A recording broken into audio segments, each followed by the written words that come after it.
Hello and welcome to the first 2025 episode of the Scottish Football Show. Here's what's coming up. Farewell to two Scottish legends, Calderwood and Law, forever remembered. January blues for Rangers as they snip their youth team, and Craig Levine's first ever trophy.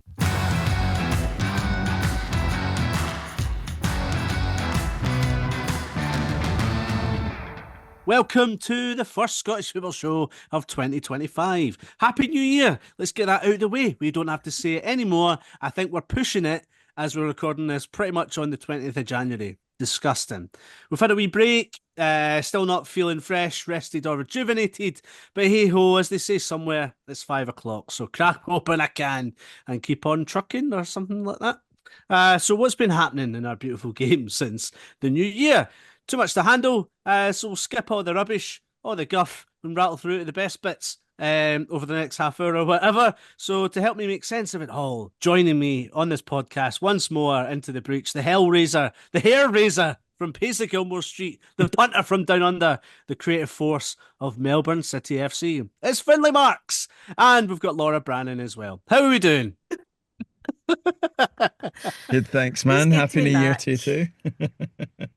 Finn's happy. I gave him the big in, and Laura, yeah, I hope you don't mind just throwing you under the carpet there. I know my place. I like how you mentioned Paisley Gilmour Street, the full title of the main station going through Paisley. Only bit most people know. Well, I was going to say it's one of the most famous streets in Scotland, and people only know it because the station's named after it. Have I ever told you that one of my friends used it as a euphemism for when you're getting down to, you know, the birds and the bees, you're having relations with someone, and it gets to a point where you're maybe wanting to pull out a bit early. They referred to it as getting off at Paisley Gilmour Street. I think I might have heard this before. Yeah. I don't think they're interesting. Used to do a good. Used to always, because I went to UWS and we used to go to Paisley all the time. We used to do a good square sausage sandwich. Piece. London has changed me. Disgusting. Who even calls it a piece? It's a fucking roll, man. Well, I wasn't going to bring you up in the technicality. It doesn't fit. It's a perfect roll shape. That's the point. I know. Just quickly, what have you been up to? How was your New Year and all that rubbish? Laura, you go first. It feels like so long ago. But my weekend, I absolutely loved the weekend though. I feel like the weekend was the Scottish football equivalent to Christmas because it was Scottish Cup fourth round. Love it, absolutely love it. This is the greatest. It's a shame it's split over 4 days. It does kind of ruin it a little bit for me, but the Saturday alone, it's great. It's pub, it's open all mics in my ear, it's getting a coupon on, and it is having a great time. I mean, it was great until apart from the fact I put a bet on Broxburn to draw with Ayr, and it ended up in a 7-0 drubbing. So don't follow my tips, anyone. No, I wouldn't have anyway. But I just love that. So jealous. You know, we kind of make jokes all the time that Laura's basically a kind of like old man trapped in a young woman's body, and I've just got to say, none of what you've just said distances you from that kind of stereotype that we have of you, Laura. But it's as a fabulous way to say, who wants to spend Saturday any other way? Open all mics on the ears, a big pint of the amber nectar right in front of you. It's fabulous. I agree with you. It's genuinely one of my favourite weekends of Scottish football in the whole calendar is like that Scottish Cup weekend when all the big teams are joining in and you've got all the wee stories of the smaller teams that have worked for months to get to that round, and it's fantastic. I mean, we'll get onto I'm sure a few of the stories, but even things like seeing Clydebank took almost 2,500 away fans to Easter Road in their game against Hibs, and just reading the stories of like that fan base and the whole day out, the experience. Because for obviously Clydebank was a club back in the day, in their former guys that were around the top flight in the Scottish Championship, an important club in Scottish football. And obviously have dreams of the club as it is just now to get back to that level. But for a whole generation of Bankies fans, they'll never have experienced anything like that. And it's just fantastic that fans of so-called smaller teams get these amazing experiences, either whether they're hosting at their home ground and inviting these big teams there, or the joy of an away day, going to one of these massive grounds and being able to take that support. And these are memories that will last a lifetime, irrespective of the result. Obviously, you're hoping for big ones to come through, but even if you don't, they're still incredible matches. It's funny because growing up, like the best memories for me were when Queen of the South got all the way to the Scottish Cup final in 2008. So like that was like growing up, like that was the closest we ever got to like even feeling like we were a big club. So and okay, we lost, but it was like one of the best days Mm. out I've ever had at Hampden. Even though like I've gone there and seen Scotland a few times and stuff like that, like that was like the pivotal moment for me. Unfortunately, I was right behind Chris Boyd's free kick that went right top bins to make it 3-2. The absolute. Anyway, oh, such good memories. I've still got my T-shirt of the run of Queens going through like 2008. That is an old T-shirt. Does anyone else have a T-shirt that's probably, what's that, 15 years old? I've got a couple of older ones now. I've got a kind of like wife beater vest of a bar in Laos that I got when I was traveling through Asia, that we won on a night out. So On your basically, gap year. no, it wasn't my gap year. I was 29 at the time. Me and my best mate were traveling through Asia, and one of the bars that we went to in Vang Vieng, somebody died there recently. That's how it was in the news. Anyway, And you got away with uh, it. Anyway, this is a decade ago. What I'm saying is I got this kind of like wife beater vest, and it's the only sleeveless t-shirt I've got. So when the weather's absolutely roasting as it is right now in Australia, I still often wear it at night, and that t-shirt's over a decade old, very flimsy nice. material. But I think that maybe Wow. more a guy thing. I've certainly got pairs of pants and stuff like that are probably long overdue for Oh going God, in no, the no. Oh, I definitely have things that I wore at uni like 15 years ago. Absolutely. My wardrobe hasn't changed that much. I still have a t-shirt that I got free. I can't, it was like getting handed out in Buchanan Street or something. It was when, do you remember when Scotland and Ireland were trying to pitch for Euro 2008? Yes. yeah, And yeah. they came up with it was some really bad slogan like or we can do it, or something really lame like that. Such a small country attitude, isn't it? Yeah. And it's like this double XL t-shirt that I ended up just wearing to bed for years, and it's got the Scotland and Ireland flags on it. We didn't win it either, so can we go into the Hampden Museum at some point? Was that the one that you were wearing to the pub on Saturday for Scottish Cup fourth round game?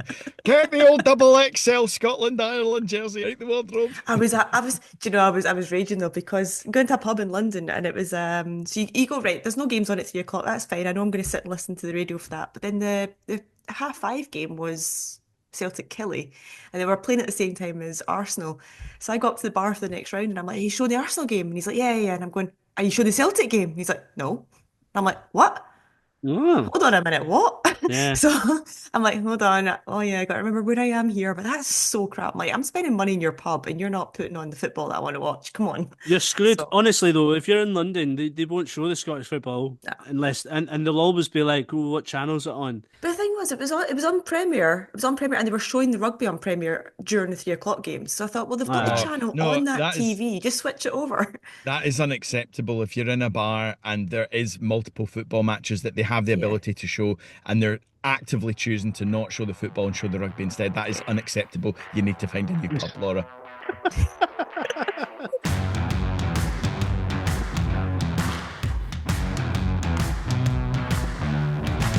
The dogs bark and the caravan passes. The caravan keeps moving. The caravan keeps going. right. Let's talk about some of the funny things that happened over the weekend. That's caught our eye. I think there's only one place to start, Laura. I can't believe what I learned. And kudos, so hot on the button, John Bleasdale, our good friend of the podcast, who hosts his own podcast, the Scottish Football Forums, text me this, and I was like, fuck off. Laura, what has happened? Why are Brechin doing this to Scottish football? Tell me what's happened. This is as I said in our group chat when you sent this is the peakiest peak of peaky Scottish football stories. It's incredible. Because of the relationship that Brechin and Hearts have with Craig Levein, about the only probably two clubs in the country who actually care about the relationship with Craig Levein, they designed, like, with like England and Scotland in the rugby, they've got the Calcutta Cup. When these two teams now play each other from now on in, it will be played under the Craig Levein Trophy, and the winners will be presented with the Craig Levein Cup. How is this man still in Scottish football? Never mind being celebrated in Scottish football. I don't understand. I mean, surely he hates this. Surely, I mean, it's pretty funny. He's never won he's not won a trophy, I don't think. I'm Has shocked. he maybe won a promotion? Has he won a promotion? I don't think he has. So his first, did he award this trophy? He handed it to them at the end, yeah. He came out and gave gave Hearts their trophy. It's just so cringe. What is he doing? Why is he agreeing to this? Do you remember when there was that Cristiano Ronaldo bust that was created in Portugal, and it just looks nothing like Cristiano Ronaldo? It just looks like a mad bulldog chewing toffee type thing.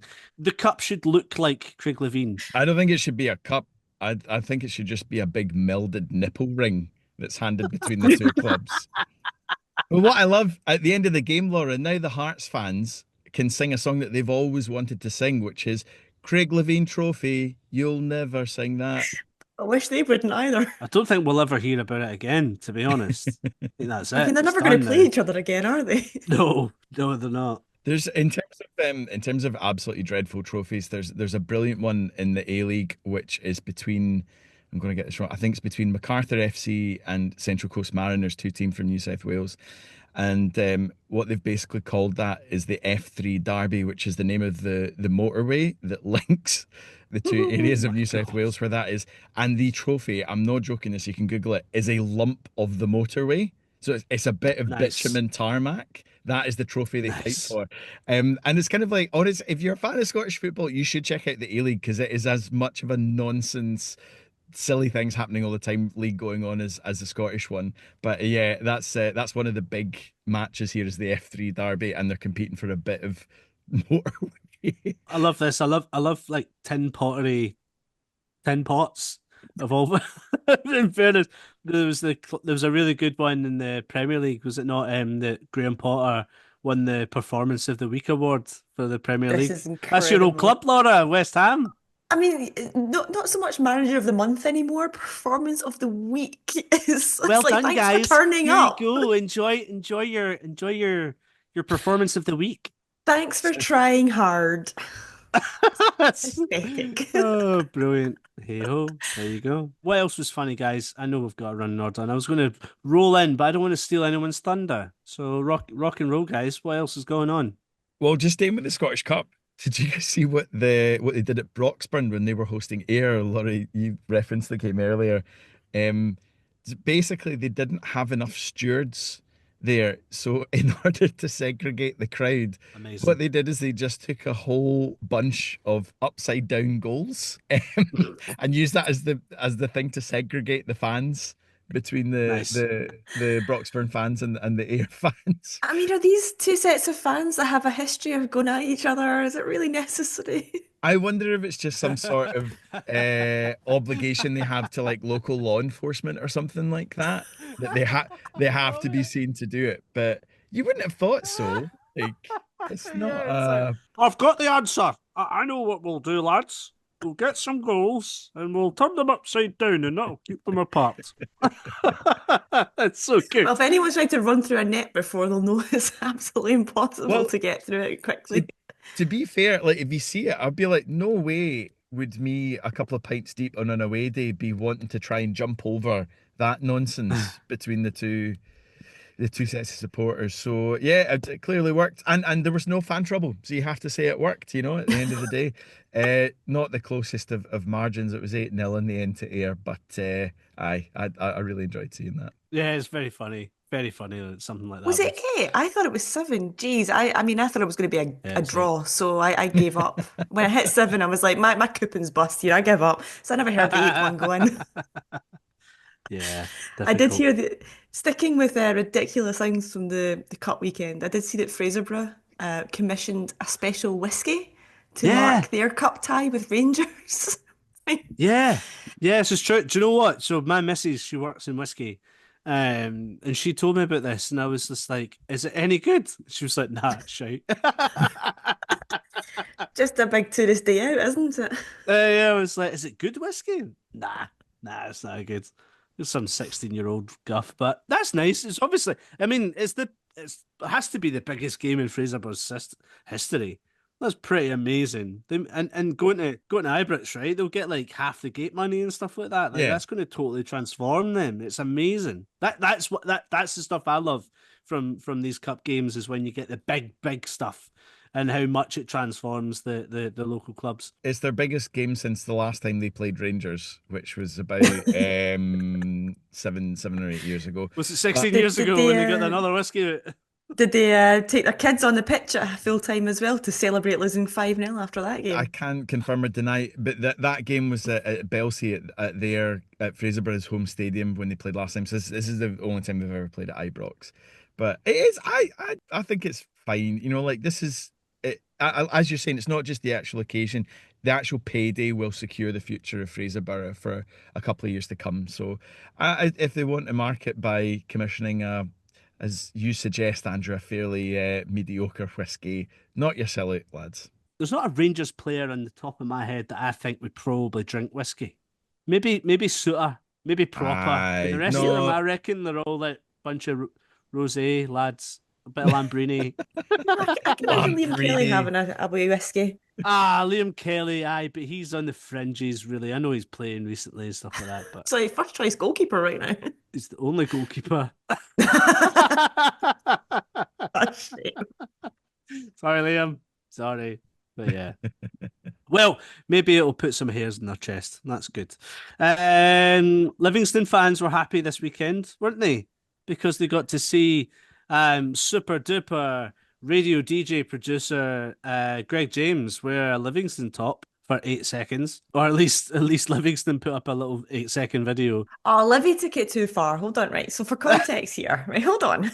So Any chance to just grab onto some celebrity star power? And honestly, why do clubs always ruin things?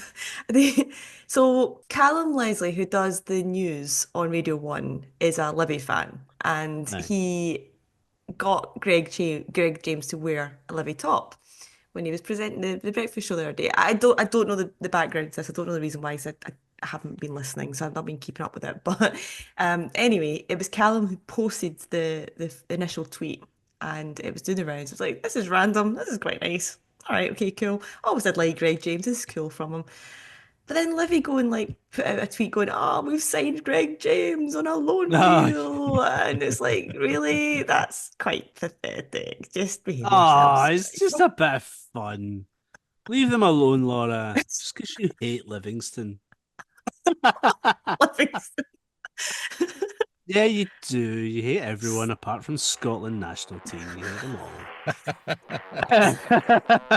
I like everyone.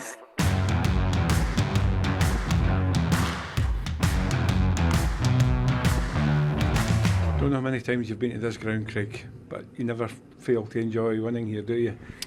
I love it. Let's tick off a few things that are coming up this week. There's some big games in Europe involving Rangers and Celtic. I think we should really start with Rangers because it's a bit more of a exciting game. They play Man United, who I think are only a point above them in the sort of Europa League master table. These big tables are doing my nut in, but they're kind of cool, kind of annoying. But it's pretty interesting. Given Rangers' performances in Europe of late, I'm really excited to see what happens. Finn, is this at Ibrox or is it at Old Trafford? It's at Old Trafford, and it's been a good few years since Rangers and Man United have met at any level of European competition. I think they were in the Champions League group stages with each other a couple of times. In 2006, and I think again in 2010 as well, round about then they were in as well. But yeah, it'll be really interesting because this Rangers team has been, Jekyll and Hyde with their league form so far this year. In Europe, they've been really good and getting some results that I don't think a lot of people would have expected. And that's reflected in the fact that they're 8th in the Europa League table at the moment. They've kind of given themselves that cushion. I think their goal was always just to get through the group stage or the ladder. But obviously to get through in 8th, you get, it's not just more money, it's that you actually skip a round as well. So you go deeper in the competition. So it's in their best interest now that they're in this position to try and aim for that. Their 2 remaining games are away at Man United and then at home to Union Saint-Gilloise, who haven't had a good tournament, and they should beat them at Ibrox. So there's a lot at stake in this game for both clubs. Man United are not coming into this in good form. Lost to Brighton. They did. the They've weekend, just didn't they? lost to Brighton, and in their match before that, they were losing until very late at home to Southampton as well. And it was actually former Rangers loan player Amad Diallo that scored. I think it was like a 12-minute hat trick or Oh, something like yeah, that. yeah, that's right. Yeah. So I'll look forward to him not celebrating any of his goals against Rangers if he scores. I'm excited though because I'm Are you gonna going to be there, Laura? I'm gonna be there, so I'm super excited about this one. Are you Yeah. going to be pitch side, or are you going to be like in amongst the press team eating? No, I'm going to be cakes and pitch side. drinking coffee. I think that the plan is I will be on one end, so I get one half of each team like scoring towards Yeah. my end. Yeah. An easier way to divide it up when you're covering 2 UK teams. But I didn't get to go to Hearts, which I was disappointed about, and I'm not going to get to go to Villa Celtic on the last day. So I was like, nope, I'm going to Oh, Old no Trafford. way. I want to get to like at least one good Scottish team in Europe before the league phase ends. So I was like, no, definitely I'm up for this one. I'm really excited That's about it. cool. Like, what kind of thing would you be doing?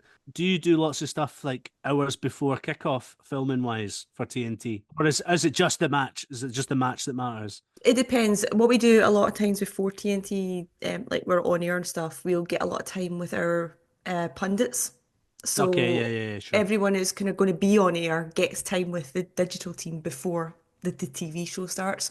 Yeah. So in this case, like we'll have like Rio Ferdinand's there from a Man United perspective, Ali McCoist is there from a Rangers perspective. So you might want to do a feature with the two of them that might be nice, or you do something completely different because by the time you record it, it's probably out of date. So you kind of have to think production wise, what is relevant pre-kickoff and what is still relevant regardless of what happens in the game that we can still put out in 3 days' time. Cool. Exciting. It'll be interesting to see what Rangers turns up, both metaphorically and literally, because 3 players that have been featuring a lot recently aren't in their European squad, so they'll be without. Well, Danilo's injured now anyway, but Yanis Hadji and Clinton Enciala, who's been the starting centre back for the last couple of games, neither of them are allowed to play because they're not in the European squad. So it'll be interesting to see what lineup actually goes out. But like I said, they that they is have interesting. performed well regardless of the team that's gone out in the previous round. So nothing would surprise me if they go there and win 2-3-1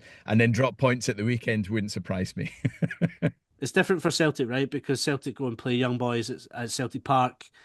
They're sitting on 9 points, like in the kind of playoff spots. Like this is the time, Laura, where Celtic can look at this fixture and it can only be a victory, and then they're through. They know they're through.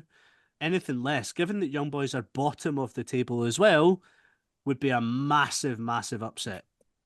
Yeah, this is the one when the draw was made. You're looking at it going, that's a shoe-in for 3 points. So you can't slip up at this point. When young boys are sitting bottom of the league phase, they've got 0 points. They've scored something like 3 goals, but conceded, was it like 22 or something like ridiculous?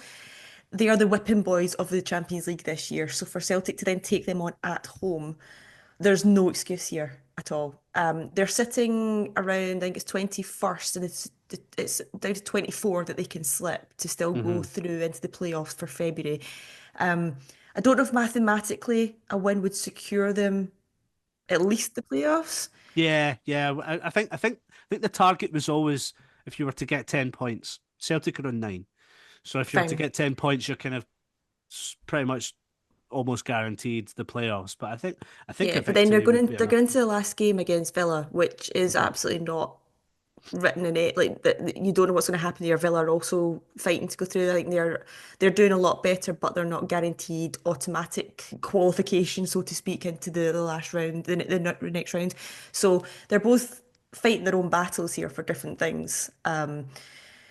But yeah, if this isn't 3 points for Celtic in this one, then something very, very major has gone wrong. And if you've watched Celtic recently, I think they've stumbled over the line a little bit. You know, people will say since the Rangers defeat that they've responded quite well. But if you look at the matches, man, and the late goals and whatever, I don't think Celtic have been playing particularly fluently, and that might be because I think Brendan Rodgers has kind of chopped and changed his squad a lot, his team, bringing in some faces that we haven't seen too often of late. And I think I wonder if Celtic fans are really kind of a little bit concerned about these next two games coming up. It seems to be a little bit different from whatever I can see anyway. I think they're right to be a bit nervous about it because, like you guys are saying, there's a lot riding on it.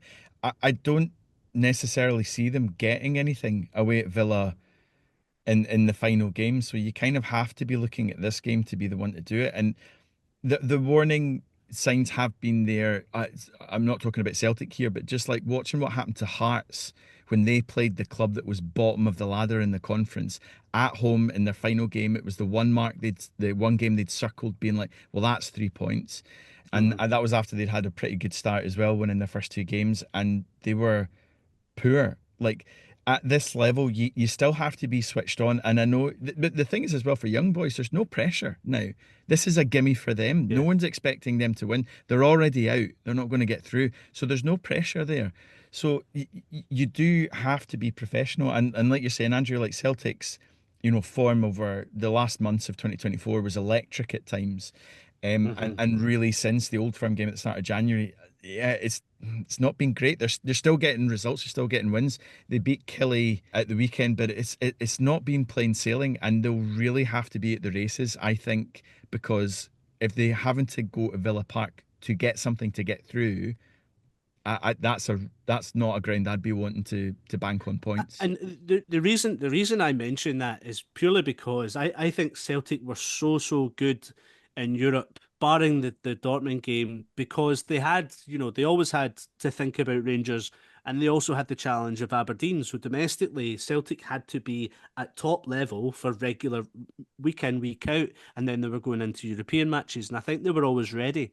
I kind of feel a little bit nervous about this one for Celtic because of the recent results and because of their lack of electric form. So that's why I'm just like, let's face it, after I've said all this, they'll probably beat Young Boys 4-0 and everyone will be like, what the fuck is he talking about? But this is the thing. You have to be a little bit more rounded when you go into these games and not just expect.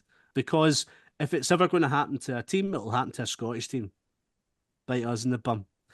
But what about Celtic and Rangers in terms of development? If we're looking at developing of young Scottish players, have Celtic and Rangers done enough? We have recently just seen that Rangers are scrapping their B team.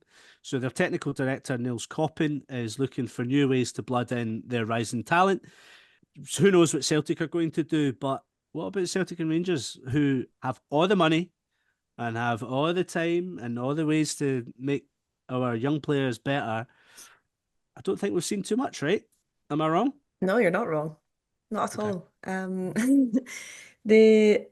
I'll focus more on Celtic here because Rangers have obviously had their troubles when you look back the last kind of 10, 15 years. So there's a different reason there for Rangers maybe not blooding through as much in terms of youth. But Celtic, let's focus on Celtic. Out of the last 15 years, who can they really celebrate having brought through their own youth academy?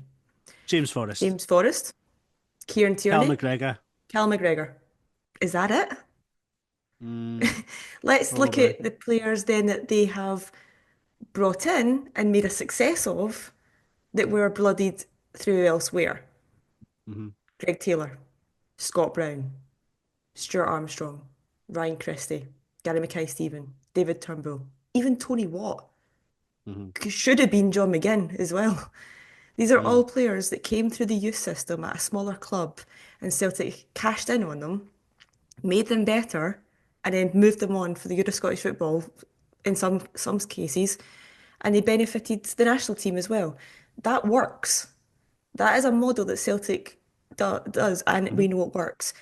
But their youth system, it doesn't work. So where's the breakdown here? What's going wrong? Why are they not doing it themselves? Like, what's the reason for this? I've got a few theories, but it's a huge topic to be delving into. Oh yeah, it's above our pay grade, that's for sure. I mean, I'd love to get someone on who's been involved in those youth setups and it might be nice to compare it to other clubs who still may not have bloodied through loads of young talent, but just they understand the pressures and the difficulties of being a young player trying to break through into the professional ranks. And you hear it all the time from like old tired voices that just go like they should be playing professional football, playing league football, where every Saturday it's 3 points on the table. They need to know what that's like. Young footballers are no stupid, man.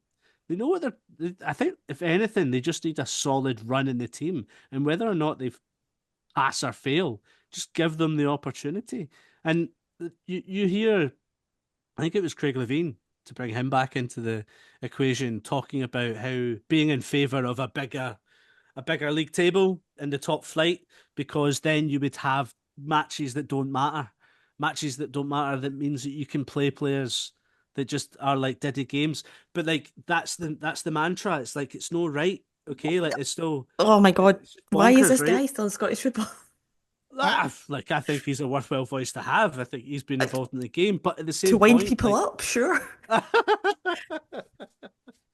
I just don't know. I don't know where the answers are. It's too difficult, and we don't have them. I think if I'm being honest, I actually I know you up front that seems like such a stupid notion to be, but I kind of get where it's coming from, because and this is a kind of wider question that I really want to ask, because I think it's a good thing for punters. Pretty much every game in the Scottish top flight, certainly, or at most levels, matters, because you have the league split, and therefore clubs will be fighting for their European spot or against relegation most of the season. But what that means is that like clubs generally at all levels in the top flight in Scotland don't tend to turn to youth unless they have to. So the youth will only really get a chance if it is a dead rubber, or if there are too many matches coming through. So an expanded league where you've maybe got like 16 teams, and you've got those teams that will not really be pushing for the European place at the top, but will safely be above the relegation zone, and they don't need to worry about it. You might see more younger players coming through in those games. And just to your point that you started off this whole thing with when you're talking about Celtic there, Laura, James Forrest, Kieran Tierney, and Callum McGregor. Now it's difficult to try and speculate this with hindsight, but there's a genuine question to be asked, which is, do those three players, and they're three exceptional players, Tierney especially, has gone down south and proved himself at that level too, and they've all done it for the national team to varying levels. But do those three players get the amount of time and exposure to first team football if Rangers are still around through the whole of the decade that they broke through? I'm not so sure, because especially at Rangers and Celtic, and I don't just want to lump the problem in with them, because this is something that is an issue at every top flight club and at the top clubs in Scotland. But where are the games that they are allowed to take the foot off the gas and do it? A Scottish Cup game, maybe, like we saw Mason Munn and Zach Lovelace get starts. Finlay Curtis got some minutes against Fraserburgh there. That's it. One game a season, really? Because even the League Cup round, sometimes that's where you're wanting to get new signings in. You're wanting to get players back from injury and do those kind of things as well. So the youth just isn't getting the chance. I'm not saying it's right or that, but to me, and again, you're so right, Andrew, this is a far bigger question, and I'd love to spend almost like an entire show trying to get into the nitty gritty of this, because it's such a wide ranging problem with massive context. But also as well, to me, there seems to be such a drop off in Scotland for these young players that you hear about at other clubs all the time, up to the age kind of about 15 to 18. We might see them break in and do well or do certain things.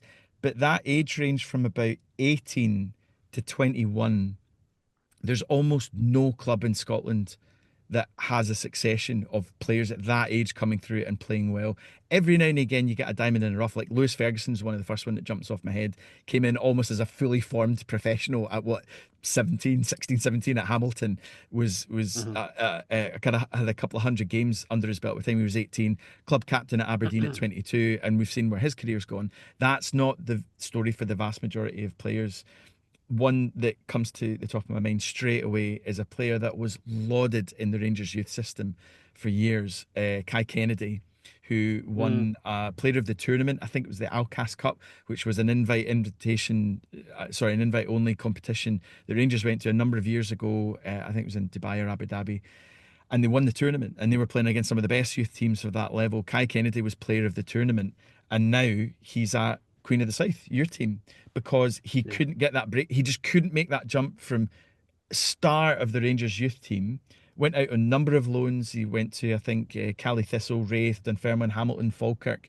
Spent a season at York City in a permanent move there. And now he's back in the lower leagues of Scottish football. It's not to say that these players can't have careers, but that is some drop-off to be named as Player of the Tournament and have like these big things expected of you.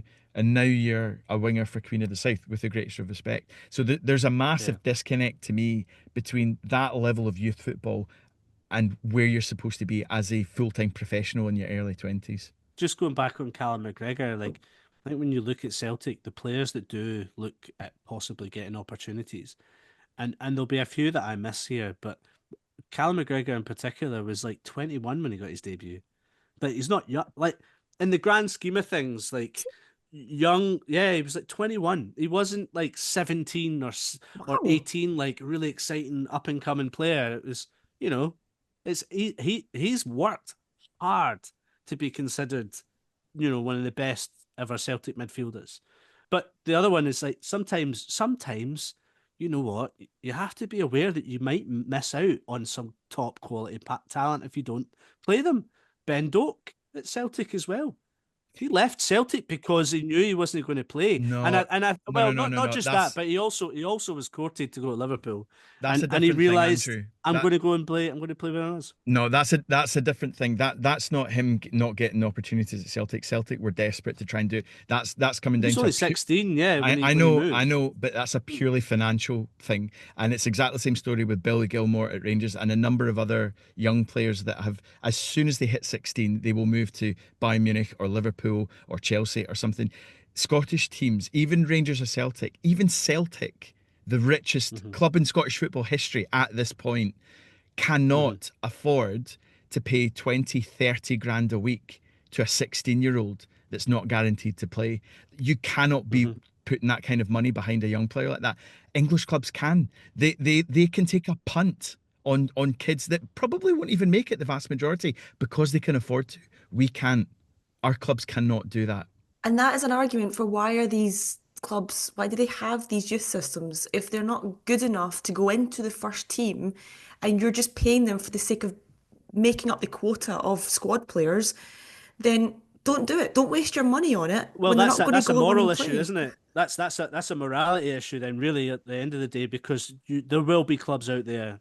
Well, it's a fact. That all the clubs do that. Any club that has a youth team, there'll be coaches there that know that there's maybe one or two that's going to make it. But that 1 and 2 can't make it if they don't have 8 or 9 other lads that they're going to make up an 11-a-side team with that they know. But I think that's fine when you're talking at the likes of like a Motherwell, St Johnstone, Dundee level. When you're talking about Celtic and Rangers, though, I think that becomes a whole different argument, because what you've got is you've got parents who. But parents get drawn in by the glitzy lights of Celtic and Rangers and go, I want my boy to play for the biggest team in the country. And they don't realise that that's actually going to harm them in the long run. And you've got to look at boys like Lennon Miller, who his dad, Liam Miller, is putting his foot down and going, I don't want him to go to Celtic or Rangers at this age, which he did a couple of years back, because it's going to stagnate his development. And I want him to stay at a club like Motherwell. Don't go to Celtic, don't go to Liverpool, who were in form at the time, and stay somewhere he's actually going to get games, because the games are what make the difference. If you're not going to play, there's absolutely no point in you being on the books at 18, 19 years old, because that is when you have to be playing games. If you're not playing, but that's a privilege. But that's a privileged point of view, because he has the background of going through all of that already. There are countless parents that don't have that experience, and they may be able to find people to lean on to ask certain questions and stuff like that. But yeah, you ultimately will always fall back on that idea of, my son or my daughter could be a professional footballer, and that's an amazing career to have, and they could be set up for life or whatever. But there's a you know, it's hard, man. It's so hard. And you hear all the success stories and you hear all of the ways that they've done it, and you think that you can replicate that. It's just not the same. Everyone's different, man. And when it comes down to the clubs, it's a moral issue. These clubs have to. These clubs do put kids through education. They put them into academies, and you know there's a wider issue and all that stuff. These clubs do a lot for the kids, but it always does have to come down with there has to be honesty involved in it as well.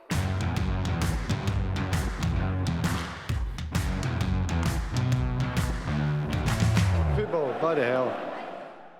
We've heard lots, probably over the last 10 years, about dementia in football. And very recently in Scottish football, we've lost two absolute gents of the game. Jimmy Calderwood has passed away, the former Aberdeen Dunfermline manager. He was 69 and he was diagnosed with dementia in 2017 from Govan, but played most of his career in the Netherlands. More known about his time at Dunfermline, but also I'll never ever forget the game between Aberdeen and Bayern Munich. The 2-2, it was just an unbelievable match. I remember just being a young football fan and just watching that thinking, Aberdeen are doing this. And it was Jimmy Calderwood that led that team out. What a tan, what a bronze barbarian he was. But we also lost Denis Law, Scotland's greatest ever goal scorer. He's won the Ballon d'Or. He was the best player in the world. Let's put it that. That's amazing for Scottish football fans to look back on. But what are your guys' memories of Jimmy or Denis? You can just pick one of the two. Jimmy Calderwood is just such an amazing character in Scottish football. One of those people as well, no matter who you support, I don't know anybody that didn't like Jimmy Calderwood. He was just, and not just that, not just a character, but as you're saying, a genuinely good football manager. Like his Aberdeen team of kind of the late 2000s was one of the best ones I remember, certainly since I'm too young to remember the Ferguson team, but the team that was challenging Rangers for league titles and cups and stuff in the early 90s, that was the best team in 15 years at that point, and playing well in Europe. And it was always as well because he played so much of his career in the Netherlands. He'd brought some really exciting talent from Europe, the Netherlands and Belgium and stuff, to Scottish football. And he just had such an amazing outlook on life. Everybody you speak to in the games, he was an absolute gent, so funny, just warm, had time for everyone, all of that kind of thing. So he'll be a real miss in Scottish football. And Denis Law, I mean, what can you say about Denis Law? He just, I think it might have been Hugh Keevins that had said this. He was really the first proper globally recognised Scottish football superstar. The only Scot to have ever won the Ballon d'Or. He broke 3 transfer records during his career. Most expensive British player when he moved from Man City to Torino. It was £110,000 or something back in the early 1960s. Scored 230 something goals for Man United in just under 400 games. He's the only man at Old Trafford who has 2 statues dedicated to him. Scotland's joint top goal scorer of all time, along with Kenny Dalglish. Probably the other greatest Scottish player of all time, but he did it in half the amount of games that Dalglish did. Scored the winner against England's World Cup winners again at Wembley in 1967. He just, I think there's small things where you see the impact and the legacy of Denis Law. It's hard, I think, for people maybe of our generation to fully understand and grasp how good he was and how important he was, because our first exposure and our only real main exposure to Denis Law has been as a caricature and only excuse, right? That's how we've seen it. It's just say, this. And he had that funny accent and stuff like that. But for a generation of not just Scottish football fans, but football fans across the world, he was a bit like the Haaland of his day. He was a goal scoring machine. And I love the story that there was a Dutchman back in the day by the name of Wim Bergkamp, and he goes so far as to name his son after Denis Law, and we all know who his son is, Dennis Bergkamp. One of the most brilliant mercurial players of the 90s. So that shows you the level of adulation that he's held in by football fans across the world. He's just a total great, a titan of Scottish football, and he's a real sadly missed character. Yeah, I thought it was a nice touch as well. Old Trafford on Saturday played Flower of Scotland as well Yeah, before the class. game when they marked his death. It's a shame though because it's yet another player in Scottish football history that didn't get what he deserved on the international stage. Yeah. So Scotland missed out on 62, 66, and 70 World Cups, which was when he was in his peak. To have seen him play in those competitions, God knows what would have happened had he been leading our team. It's like what we're crying out for right now is somebody like him leading the team. He played one game in the 74 World Cup. It's such a shame. Obviously, it All was when he right. was kind of bowing out. It's for someone of his stature to not have had that level. And we always kind of say it around the kind of time we're grown up. I guess not comparable in the slightest, but we've always said James McFadden didn't deserve to not have the games that he merited for his skills. It's the same idea, only it's been happening for decades and decades. So, I mean, I never saw him play. I don't think any of us would have, but the stories we've heard, he was wonderful. And I only wish that we could have a player like him up front for Scotland right now because we could be the full package if we did.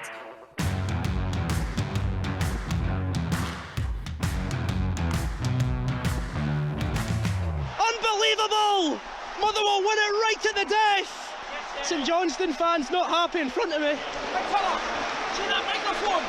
I got my so far up here, I'll soon never get that out.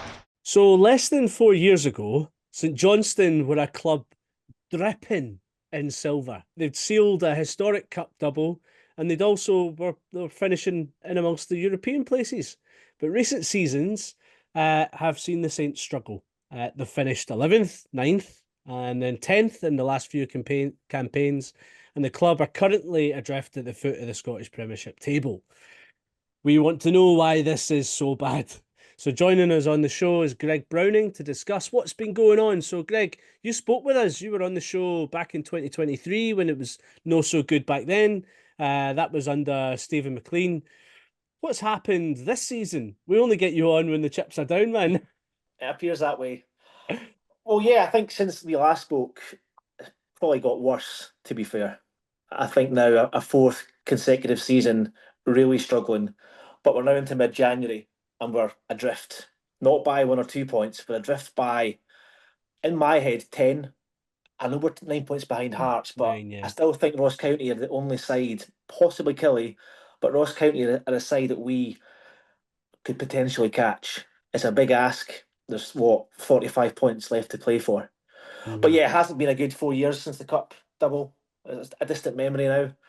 And it's one thing after another. And it seems to be that our time is coming to an end after 16 glorious seasons in the top flight, 3 trophies, multiple European adventures, multiple top 6, top 5, top 4, top 3 finishes.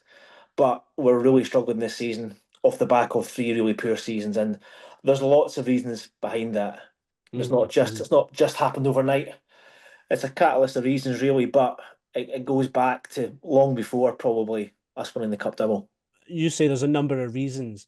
In your own opinion, then, what would be like the reason, the one that's maybe created perhaps a bit of a domino effect? Yeah, for me, it's probably the club not bringing itself into the 21st century, into 2024, 2025. You expect clubs to have a really robust recruitment piece, a head of recruitment, a scouting network, and that's something that we've never had. You look at other clubs in the league, like Motherwell, Dundee, Dundee United, they all do pretty well on the recruitment side of things. We've relied on managers getting us through. Tommy Wright is a great example. We didn't have a recruitment piece through him at that point, but you could only get lucky so many times. And I think at the moment now, over the last 2 or 3 seasons, we're that far behind other clubs in the league in terms of infrastructure that it's really coming home to roost now. And we're really starting to see the impacts of not having a head of recruitment and a recruitment structure in place. And that's happened now the last 2 or 3 seasons where we've been slow off the mark getting players in. And that's no different to now. And we've got a lot of work to do. Is it something that's maybe been a bit of a surprise to St Johnstone fans as well? Because certainly from the outside, like to most other fans in Scottish football, they would look at St Johnstone as a relatively well-run club. What's kind of been the difference there? Is it just kind of is it maybe at a board level? Has it been like slacking off? Is it failing to adapt to the game constantly changing?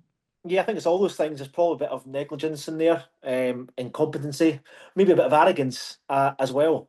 So back in 2021, you've just won the Cup double. We don't need to change the way we do things. It's working just fine. But that's not the case anymore. What worked for us in the past isn't working now. And other clubs, in my opinion, are way ahead of us in key elements of what a football club in 2025 should have. I think that negligence piece is really true in the fact that we did win the Cup double and we probably didn't think we needed to evolve to the way in which we should have in comparison to other clubs. And we're now starting to really suffer from that. Now, we're not a club who sack managers. As you say, we've had Derek McInnes, Owen Coyle, other managers come in and do really, really well. Yet, over the last, 3 or 4 seasons, we've sacked Callum Davison, we've sacked Stephen McLean, we've sacked Craig Levein, and we've now got Simo Valakari picking up the pieces, not just through those 3 managers coming in, but what's happened in the background as well. And I think it's fair to say Simo Valakari's picked up and inherited a bit of a mess. And we'll probably speak about what some of those messes are. And there's no one without any blame here. There's lots of people to blame. I saw there was a tweet from the club, I think last week, and it was mostly kind of received quite well. I think it felt like it was from the heart, from the club, that they were trying to do their best to get signings in, and they obviously want to back Valakari. But what's your opinion? Do you believe them in that? Do you think there are enough people at the club that do have the club's best interest at heart, even though you suggest some negligence involved? Yeah, I think the people involved in that part of negligence are no longer at the club.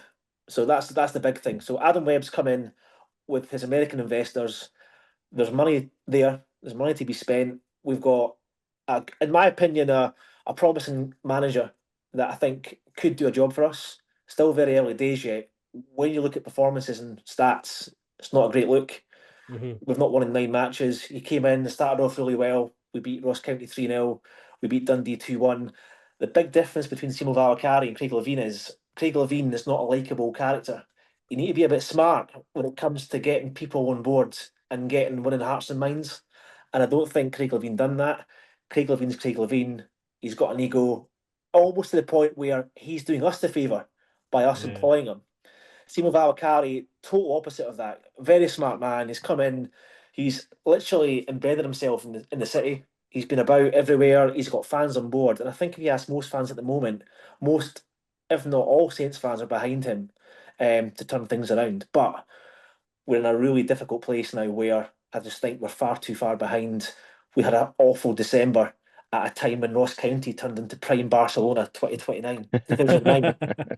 3 away wins in a row. That's just unheard of. They went 2 years without an away win, Ross County, and they've beaten Aberdeen, Kilmarnock and Dundee in 3 consecutive away games. That's 9 points. And that's why, in my opinion, we are needing a club to stick a hold on. And Ross County, in my opinion, for months and months and months, were the only real club I think we could have caught or catch. But that's the kind of run of form that you hope St Johnstone can turn around. We've seen it across this season already. You see Hibs that do terribly at the start of the season, and then they've gone on a run. The other flip of the coin again was Aberdeen. Can't he win for toffee now? Yeah. So, when are St Johnstone playing Aberdeen? That might be the next big win for you, pal. Well, it'll be in Perth, and it'll probably be a scabby 1-0 win for Aberdeen. But I think in January, we need to get lucky. Obviously, I think Simo Valakari's come out and been brutally honest and said, listen, our current predicament has seen us lose out to a few potential targets. Let's be honest, who wants to come to a team bottom of the league, 9 points adrift and fighting relegation? And that's really hindered our recruitment plan for January and beyond. So it's going to be really interesting to see who we bring in over the next couple of weeks. And we're going to have to get very, very lucky. There's a lot of games still to play for, but in my heart of hearts at the moment, I still think we're too far behind. We're going to have to rely on being a little bit closer come the split. Come the split, you've got a better chance of winning games, obviously. And you're going to probably be playing Ross County, maybe Dundee, maybe Kilmarnock, maybe Motherwell in those matches. All winnable matches, but we really need to get some players in. Just looking, towards the business end of the season, what would you see as the future of St Johnstone over the couple of seasons? And do you stick with Valakari through that if he's willing to stick around? If we go down, we've got obviously our new American owners. We've got Adam Webb on board now. We've got a bit of stability from that respect. There's not the wholesale of the club that's been lingering about like it has been for the last couple of seasons. And that's part of the reason as well why we're in this mess. Jeff Brown was wanting to sell the club. Steve Brown was kind of in the background, took a step back, wasn't really interested, I would say. And that's part of the reason where we find ourselves now. But with Adam Webb in charge in terms of owning the club, I think Valakari will be in charge. I really cannot see us getting rid of him. It would take a run of results of losing all our matches, I think, for us to say, do you know what, it's not working out. But I do think Valakari will be in charge if we do go down. And we'll go down, we'll be favourites to come up. And it really depends as well who comes up from the Championship this season. At the moment, looking very likely that it'll be Falkirk. Yeah. But there's not a lot between the sides in the Championship. I still like to think we've got enough about us to come straight back up, but it will be very difficult, and we really need to get the recruitment side of things sorted out in this window to enable us to go into the Championship if needed with a decent squad. And at the moment, we don't have that squad. Right, well, thanks a lot to Greg Browning. Thanks to you, Laura, for joining us. Finn, absolute pleasure. It's good to be back. See you next week. Bye. Go and listen to something else.